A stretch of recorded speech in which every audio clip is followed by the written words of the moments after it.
Have you ever been in a room where words flew like arrows, sharp, constant, endless, and you felt yourself shrinking beneath the noise, yet somewhere inside, a quiet part of you refused to move? That stillness wasn't fear, it was power waiting to be understood. Because sometimes the one who speaks less doesn't lose the moment, he owns it. Stay with me. As we step into the first chapter, imagine a crowded room heavy with noise. The air trembles with voices fighting to be heard. One man speaks faster than the rest, his words sharp, relentless, spilling out like bullets meant to conquer the space. Every sentence is a performance, a desperate attempt to claim territory in the minds around him. You've met that kind of person before, the one who mistakes speed for strength, volume for truth. But if you've lived long enough, you've learned that noise isn't power. It's distraction.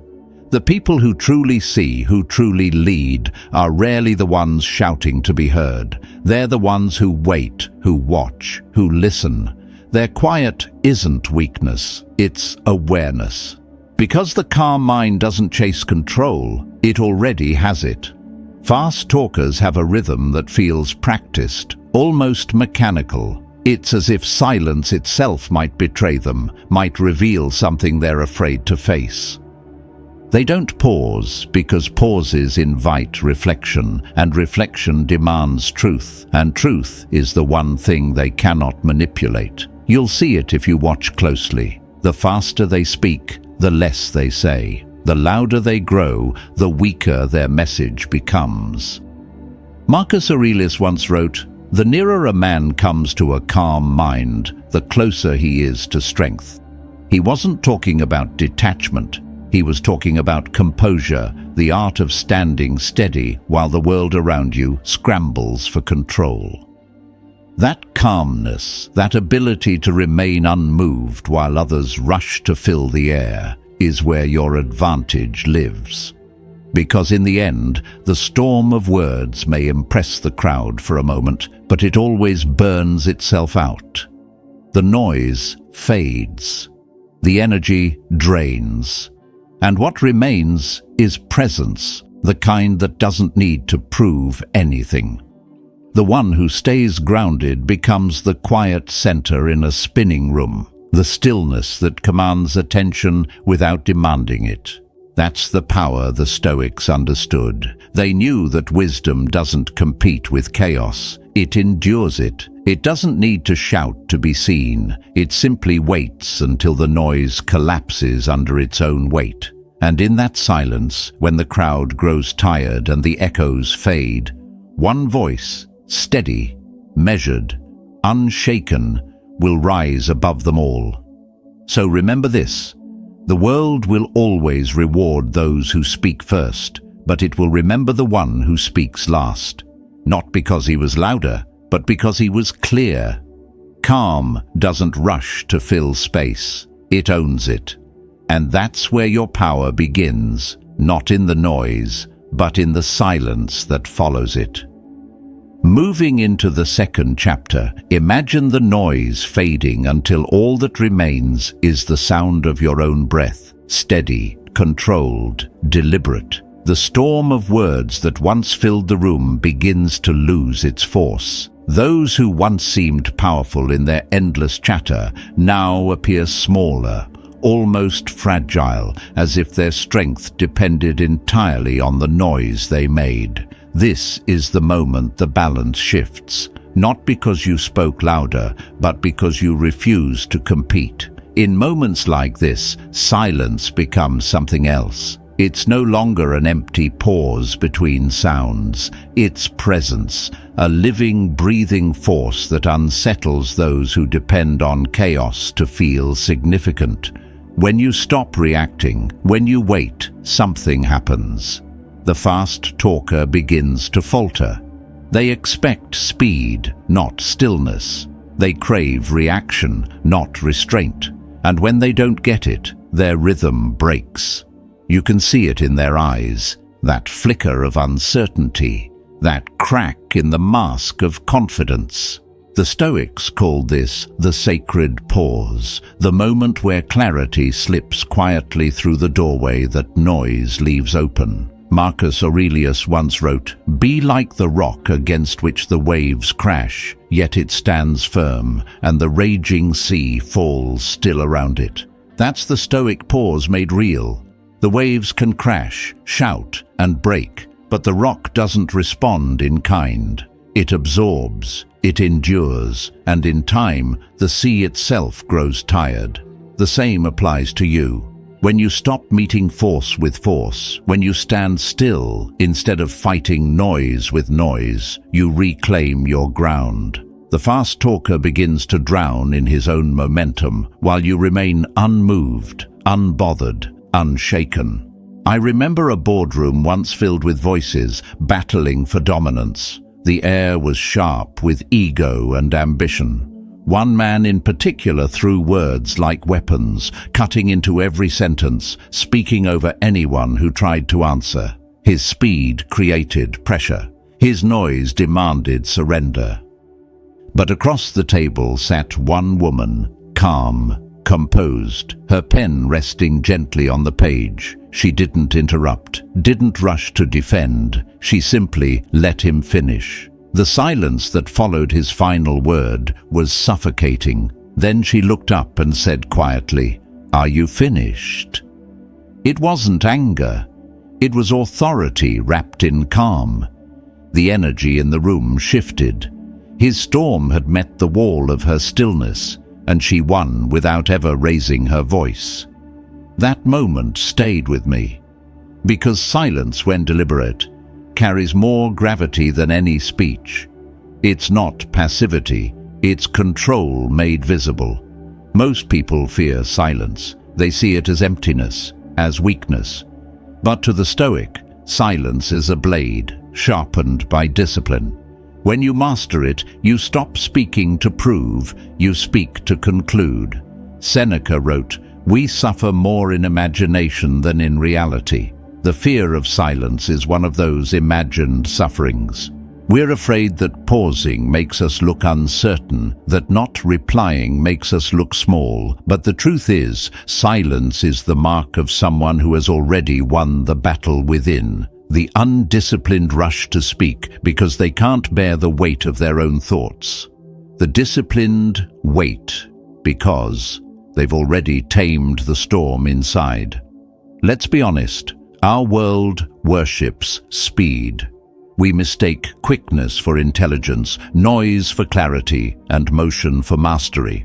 But the Stoics remind us that wisdom isn't born in haste. It's forged in the pause, that narrow space between impulse and action. That's where judgment matures, where emotion cools, where truth forms. There's an old story of a Roman general who faced a rival commander known for his arrogance and silver tongue. Before every battle, the rival sent messengers to provoke him, to bait him into reacting. But the general never replied. He listened, nodded, and walked away. His soldiers grew uneasy, mistaking his calm for weakness. But when the day of battle came, the silent general struck swiftly, decisively, without warning. His restraint had not been fear, it had been strategy. When the noise died, only one army was left standing. That story carries a timeless truth. The one who controls the silence controls the outcome. When others expect reaction, give them patience. When they demand defense, give them composure. When they seek chaos, give them stillness. The Stoic doesn't win through confrontation. He wins through command. The pause doesn't weaken your voice. It purifies it. When you finally speak, every word lands like stone. People listen because they've learned your silence is not emptiness. It's preparation. Epictetus once said, "First learn the meaning of what you say, then speak." That's the discipline most people never reach. They speak to fill space. The Stoic speaks to define it. And that is the essence of the Stoic pause, not a tactic, but a way of life. When you slow down, you stop being a slave to reaction and become a master of intention. So the next time someone floods you with words, don't fight their tempo. Let them exhaust their own urgency while you stand firm in yours. Watch how silence changes the air, how it bends the moment toward you, and when you finally speak, let your words come like a single, deliberate strike, calm, clear, and final. Because silence isn't about saying less, it's about meaning more. Entering the third chapter, the noise no longer threatens you, it reveals itself. What once felt chaotic now becomes clear. Every word, every tone, every pause exposing something deeper. You begin to hear not just what's said, but what hides beneath it. Fear, pride, insecurity, desperation. The fast talkers keep moving, throwing words like smoke screens, hoping to control the air around them. But now you see what they can't. They speak to dominate. You listen to understand. And that difference, that quiet difference, is where mastery begins. Listening through the lens of Stoicism isn't passive. It's perception sharpened by discipline. It's the art of watching the river of words flow past without being swept away by the current. Most people listen only to reply, waiting for their turn to speak, not for their chance to learn. But the Stoic listens differently. The Stoic listens to see, to read the mind behind the mouth, to watch what ego tries to hide. Marcus Aurelius once wrote, "If someone can show me I'm mistaken, I'll gladly change, for I seek truth, not to prove myself right." That is the essence of Stoic listening, not to defend, but to discover. I once knew a man who never raised his voice. In every conversation, others rushed to speak first, desperate to be noticed. But he stayed silent until the end. And when he finally spoke, every head turned. Not because his voice was loud, but because it carried weight, the weight of thought. He'd listened long enough to understand the motive behind every word before choosing his own. That's what listening with intention looks like. It's patience disguised as power.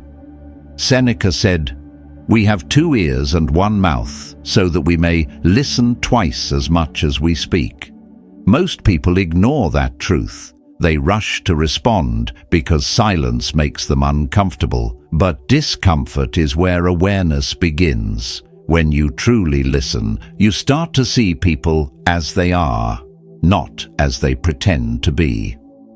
You notice the tremor in their voice when they lie, the way they over-explain when they're afraid, the quickened pace when they're unsure. Patterns begin to form, and once you see them, they can no longer use words as armor. Listening isn't surrender, it's reconnaissance. You let others reveal themselves while you remain unreadable. The Stoics knew this, that the one who listens without reaction becomes the mirror that exposes truth. When you refuse to interrupt, you force others to face the echo of their own contradictions. They expect resistance, but your silence gives them reflection instead, and reflection always cuts deeper than retaliation. I once saw 2 colleagues argue, one shouting, the other silent. The louder man's words piled up like a wall he was building out of panic. The quiet one waited, not passively, but with precision. When the shouting finally stopped, he looked up and said, "Are you done?" Then he walked away. The silence left behind did more damage than any insult could, because true listening doesn't always end with words, it ends with understanding. And in Stoic philosophy, understanding is the purest form of control. So listen, not to answer, not to impress, but to perceive.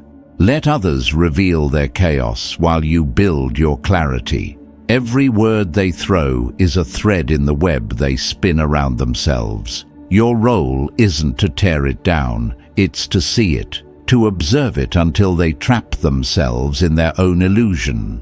Because in the end, the one who listens rules the room without ever trying to lead it. The Stoics taught that wisdom begins the moment you stop needing to win every argument. When you listen instead of react, you begin to hear the truth beneath the noise. And in that moment, silence changes its shape. It's no longer just defense, it becomes insight. And that insight prepares you for what comes next, the moment you stop observing and start directing the rhythm itself. Advancing to the fourth chapter, the air begins to change. The noise that once filled every corner now feels distant, desperate. You've learned something most never do, that silence isn't just stillness, it's movement, directed and deliberate. What was once your shield now becomes your weapon. You no longer hold silence as defense, you wield it as command. The fast talkers around you still spin in circles, trying to flood the room with words. They think motion equals power. But you've seen through that illusion. True power doesn't come from speed, it comes from mastery of timing. The pause is no longer hesitation, it's precision. It's the line between reaction and control. Picture this. Someone confronts you, their tone sharp, their words cutting. They expect resistance, maybe even a spark of anger, but you give them nothing. You look, you breathe, you wait.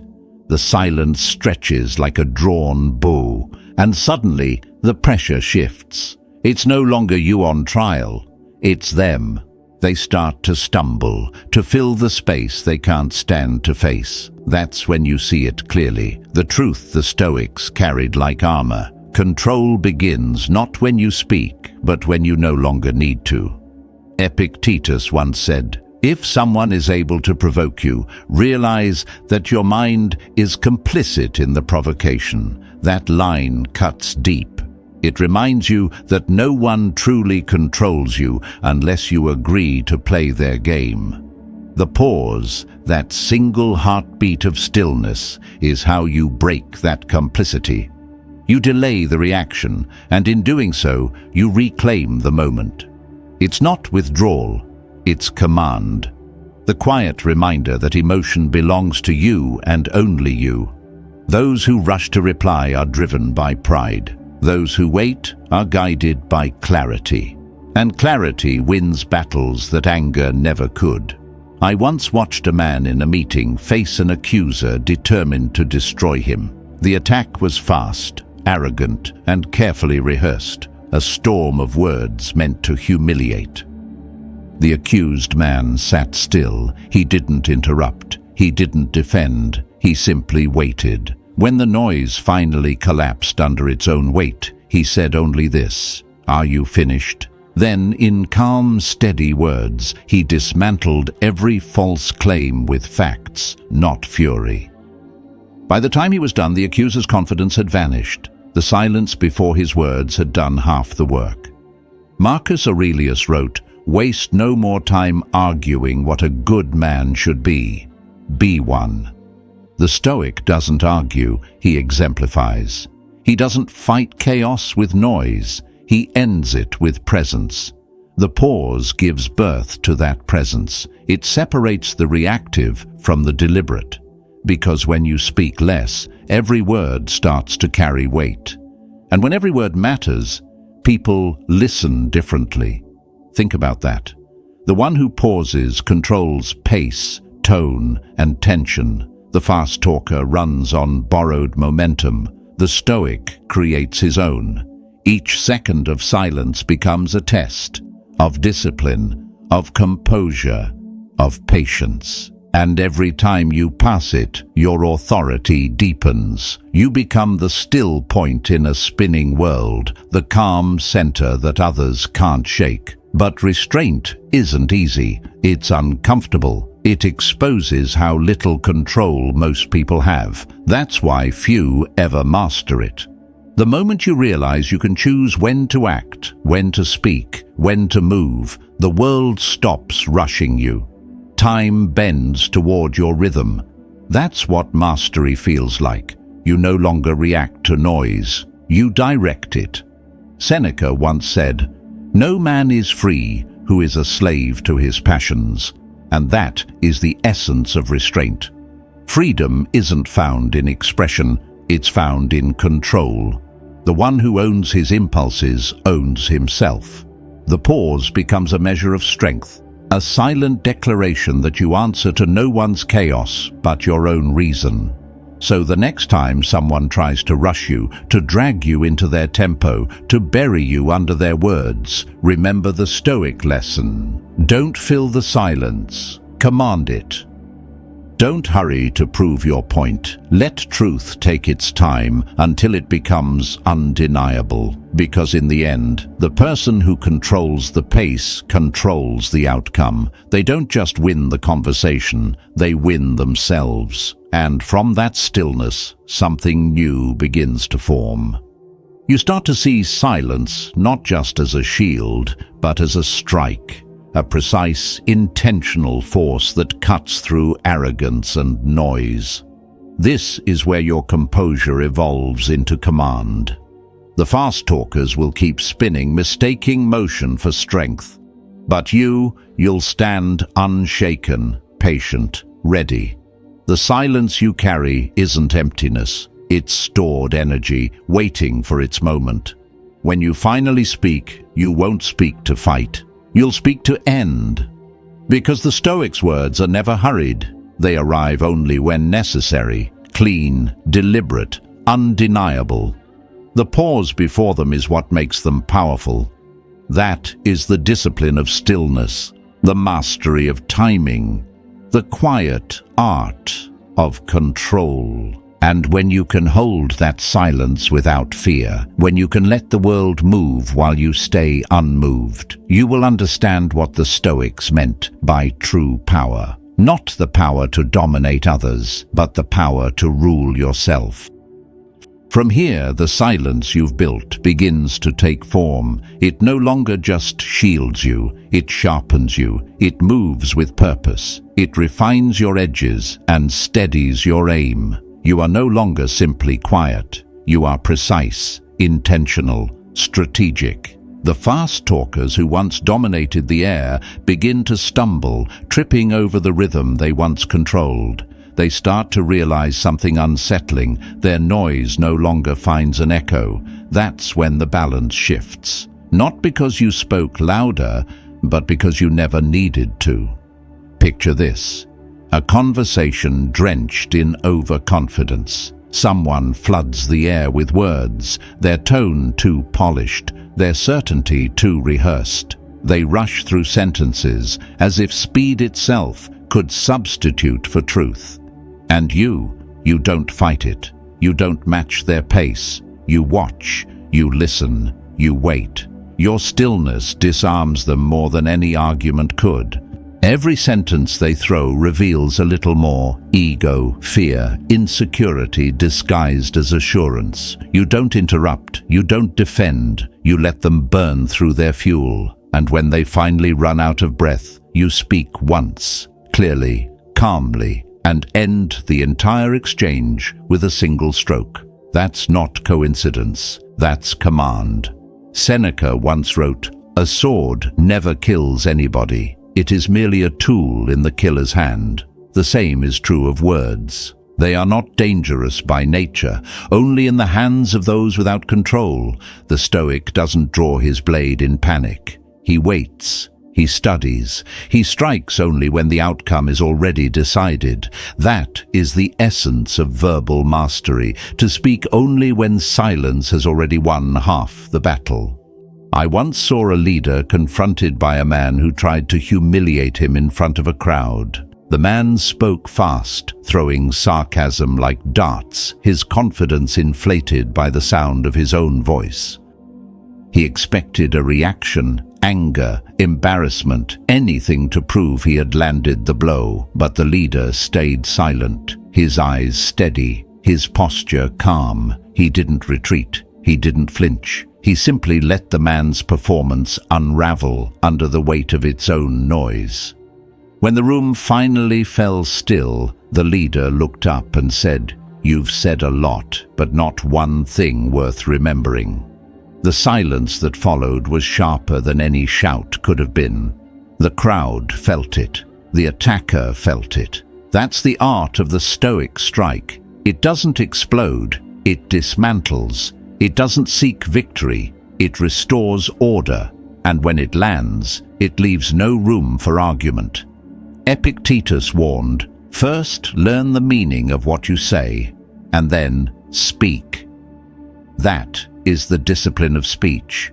Words without thought are weapons turned inward, but words filtered through silence, through patience, through reason, become instruments of precision. The Stoics' words carry weight because they are born from clarity, not emotion. Every syllable is chosen, every pause deliberate. The fast talker speaks to dominate, the Stoic speaks to define. When you speak with restraint, people listen differently. They don't just hear you, they feel you.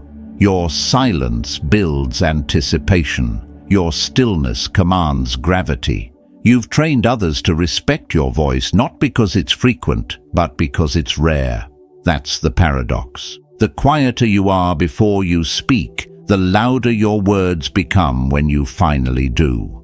Silence builds pressure. Restraint builds authority. The fast talker burns energy in noise, mistaking chaos for confidence. The Stoic gathers his power in stillness, mistaking nothing. He knows when to wait and when to strike. And when he does, the world listens, not because he demands it, but because he's earned it. His voice doesn't echo with pride. It resonates with certainty.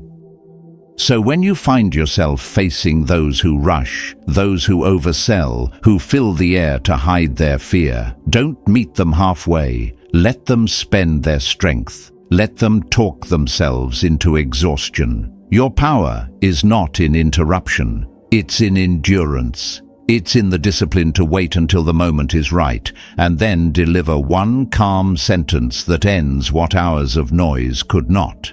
Seneca taught that restraint is the proof of reason. The Stoic doesn't compete with the loud. He waits for silence to return, because silence always returns. The world cannot sustain noise for long. It collapses under its own echo, and when it does, your stillness becomes the anchor everyone looks to. I've seen entire rooms shift because one person chose not to react. I've seen arrogance dissolve under the weight of quiet conviction. The Stoic doesn't fight chaos. He lets chaos exhaust itself. Then, with a single phrase, he restores the balance.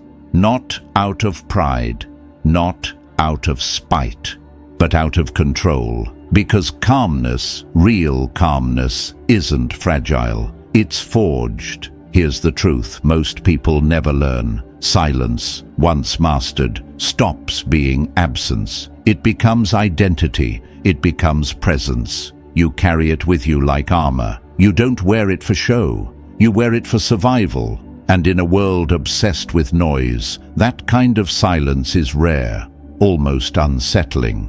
The Stoic knows that the most powerful words are not the loudest ones. They are the ones spoken last. They are the words that arrive after patience, after thought, after the storm. One calm sentence can undo an hour of noise. One breath of clarity can silence a room full of chaos. So when the world rushes you to speak, remember, silence is not delay. It's design. Let them run out of breath. Let them drown in their own urgency. And when you finally speak, let it be like steel drawn from its sheath, quiet, deliberate, final. Because in the end, the fast talker performs. The Stoic decides. The crowd listens not to the loudest, but to the last. And that last word, spoken with calm certainty, is the kind of power no noise can ever match. At this stage, the silence you've cultivated has become something different, no longer a pause, no longer a shield, but a presence that moves through every moment with purpose. It has shape now, weight, direction. You no longer carry it as protection, you wield it as precision. Those who once ruled the room with noise now choke on their own momentum. They realize too late that they've been speaking into a stillness that does not bend. And in that realization, the balance begins to shift. Not because you fought harder, but because you didn't fight at all. Picture a room where someone dominates the air. Their confidence is rehearsed, their charm calculated. Every word rushes forward like a salesman's pitch, as if speed could substitute for truth. They fill the silence because silence unnerves them. They talk too much because they fear being seen. But you, calm and unmoved, let their noise roll past you. You're not irritated, you're patient. Every sentence they throw reveals more than they intend: pride, insecurity, fear dressed as certainty. And when they finally run out of breath, when their words collapse under their own weight, you speak once, clearly, calmly, and the entire tone of the room changes. That's not luck. That's mastery. That's what happens when silence stops being passive and starts becoming power. Seneca once wrote, "A sword never kills anybody. It is merely a tool in the killer's hand." The same is true of words. They are only dangerous when guided by chaos. The Stoic doesn't draw his weapon in panic. He doesn't swing blindly. He waits. He studies. He strikes when the outcome is already certain. That's what separates reaction from command. And when the Stoic finally chooses to speak, it isn't to wound, it's to end, to restore order where others have brought confusion. I remember watching a leader face a man who tried to humiliate him in front of everyone. The man spoke fast, throwing sarcasm like darts, desperate to force a reaction. The room leaned in, expecting anger, but the leader said nothing. He watched, his eyes steady. His silence filled the air like iron. When the noise finally died, when tension grew too heavy to bear, he said one sentence: "You've said a lot, but not one thing worth remembering." The pause that followed struck harder than any shout could. The crowd shifted. The power changed hands without a single raised voice. That's the art of the Stoic Strike. It doesn't explode. It dismantles. It doesn't humiliate. It ends. Because silence, when wielded with clarity, doesn't need to prove. It decides. Epictetus taught, "First learn the meaning of what you say, and then speak." The Stoic lives by that rule. His words are few, but each one lands with precision, because they are filtered through reason, not emotion. They are born from reflection, not impulse, and that difference is everything. The fast talker speaks to dominate. The Stoic speaks to define. One fights for attention, the other commands it. When you speak with restraint, people don't just hear you, they feel you. The pauses between your words hold more gravity than the noise of others. The longer you wait before speaking, the heavier your voice becomes when you finally do. That's the paradox. The quieter you are before you speak, the louder the world hears you. Silence builds anticipation. Restraint builds authority. The man who can hold his silence holds the room. The one who rushes to speak loses both his composure and his command. I've seen people destroy their credibility with one uncontrolled outburst, and others elevate themselves with a single, calm sentence. Because timing isn't just a tool of speech, it's the architecture of influence. The Stoic understands that silence is not emptiness, it's preparation. Each moment of restraint gathers strength, like a bow drawn slowly before release. And when that moment comes, when you finally decide to speak, your words cut through the air like an arrow, already knowing where it will land. The Stoics understood that restraint is not silence alone. It's control of self. It's the art of not being dragged into another person's chaos. It's knowing that when the world expects a reaction, stillness is the most disarming response of all. The fast talker burns through energy like a candle left in the wind, but you conserve it, you gather it, you let your stillness do what their words never can. Seneca wrote, "No man is more powerful than he who has himself in his own keeping." That's what the Stoic Strike represents. The calm before speech, the restraint before response, the discipline to wait until the moment is undeniable. You're not silent because you lack something to say. You're silent because you know the power of saying it at the right time. So the next time someone floods you with words, trying to provoke, to impress, to dominate, don't meet their tempo. Let them spend their strength. Let them reveal their exhaustion in their own noise. Then, when the moment comes, strike, not with anger, not with pride, but with precision. Because one calm sentence can undo an hour of noise. That's what silence becomes at its highest form, not a pause, not an absence, but an identity. It's no longer something you use, it's something you are. The Stoic doesn't chase to be heard. He speaks to conclude. He doesn't fight for attention. His stillness demands it. And here lies the final paradox. The most powerful words are never the loudest. They are the last.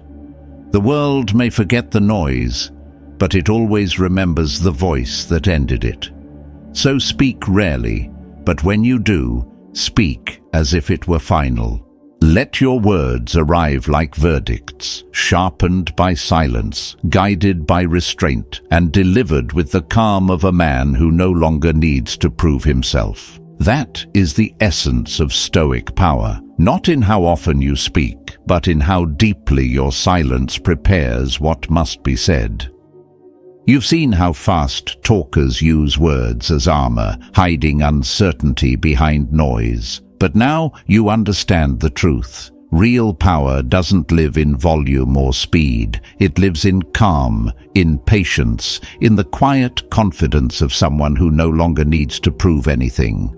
When you begin to move with that awareness, everything changes.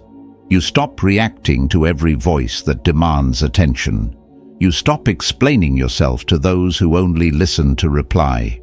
You start choosing clarity over chaos and stillness over pride. Silence is not weakness. It is your ground.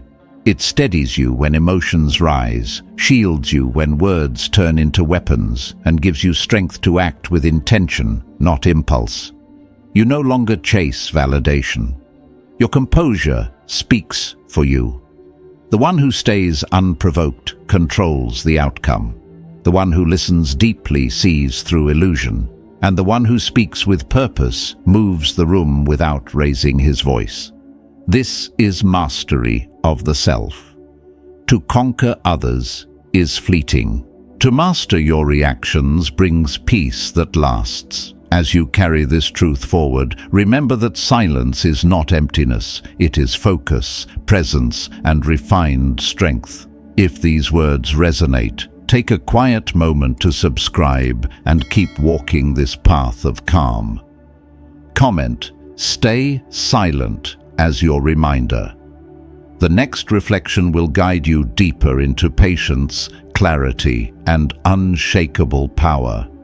Stay grounded. Stay silent. Your calm is already strength.